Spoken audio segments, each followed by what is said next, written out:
Yep, we bought a van, and getting it home was quite a debacle. Welcome to the Hippie Geeks. Let's dig into this adventure.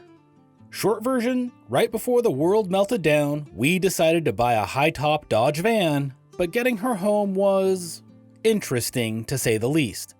For those that want to listen to the longer version, we need to go all the way back to February when the upcoming global crisis had still not taken hold and Lindsay was looking online for a high-top van. You see, we had decided that this year we were going to take a complete break from gardening and just camp as much as we possibly could.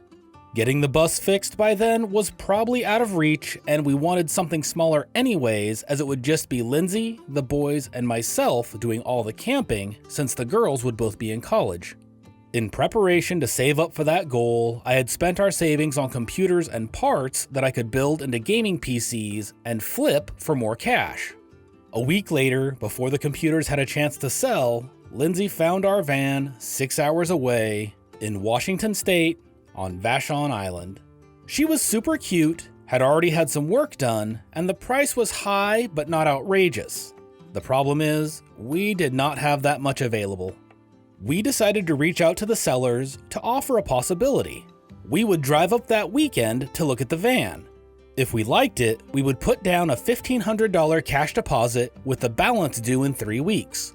If we couldn't come up with the rest of the money, they would get to keep our deposit and sell the van to someone else. They were initially reluctant for obvious reasons. After a couple of days though, they warmed up to the idea and we made plans to drive up there and look at the van. We drove the 6 hours up there, met the owners, and test drove the van. She had the typical old Dodge sloppy steering, but other than that she seemed mechanically sound and ran great. We shook hands and then started on the 6-hour drive home. Over the next 3 weeks, the world imploded. We all know the virus that raised its ugly head, and our plans were thrown into shambles. We rolled with the punches, managed to get the cash together, and woke up super early on March 13th to head to the airport. Our new plan was to fly into Seattle, figure out the bus schedules, and make our way over to the Point Defiance ferry for a ride to Vashon Island and pick up the van. That is what happened, and though figuring out which buses to ride was interesting to say the least, we finally made it there. After a stop at the bank to get the money to pay, we headed south with our 1978 Dodge B200 high-top van. The steering was sloppy, really sloppy, but she did pretty well, and we cruised south for the next 4 hours without any issues. As we were coming over the bridge into Portland, we started to hear a noise. It got worse and worse, and we quickly realized it was most likely the power steering pump, and we headed for the nearest pull-off. I looked under the hood, and sure enough, the power steering pump was hemorrhaging fluid from the shaft. It was definitely dying. We found a Midas oil shop that gave us enough fluid to fill it back up, and we headed for the nearest parts store. Now, we had to make a decision. We could either try to drive the last 2 hours without power steering, or try to replace the pump in their parking lot.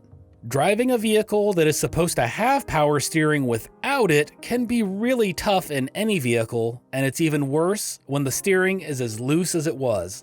However, they couldn't get the parts in until the next day, and I didn't have any of my tools. We decided to order the part and buy the cheapest set of tools they had to replace it with. The van had a mattress in it, but we had no blankets, so we walked 2 miles to the nearest Goodwill and bought a couple of blankets and headed back to the van. That night, the temperature dropped and it started snowing. The snow didn't stop, and we woke up to a winter wonderland. The parts had come in, so I climbed under the van in the snow and the wet and started removing the power steering pump. It did not want to come out, and I had to figure out what I was doing, and it was freaking miserable. I got it out though. The next step was to transfer the pulley from the old pump to the new one, so I rented a pulley puller from the parts store, and then I completely and utterly messed up. Instead of pulling the pulley off of the shaft, I pushed it so far on that there was no way to replace it. Complete, utter failure. We called around, but no one carries anything like this for these old vehicles. You can get one on eBay, which I eventually did, but there was no way to get one right then. The only choice left to us was to try to drive her home. We packed up, and I got behind the wheel and tried to just get around the block. If I could do that, we would try to head home. It wasn't easy, but I was able to do it. This began the last part of our journey, driving home with no power steering with a very sloppy steering gear.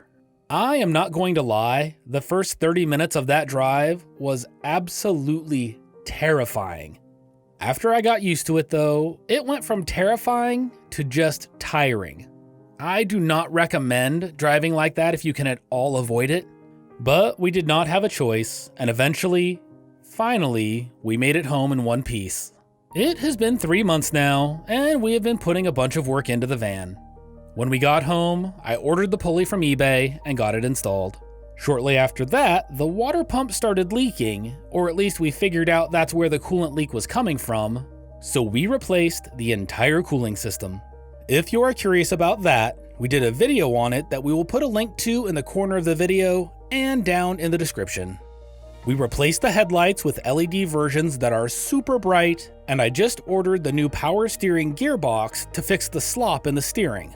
We got a really good deal on a set of aftermarket Sprinter seats that we are going to install, and we are just really happy to have her home. Now, bring me that horizon. If this is your first time here on the Hippie Geeks, it would be wonderful to have you subscribe. Hopefully digging into this adventure with us will help you dig into your own. If you enjoyed this video, give it a like and check out our Patreon page or merch store to support the channel directly. Thanks again, and we will see you on the next one.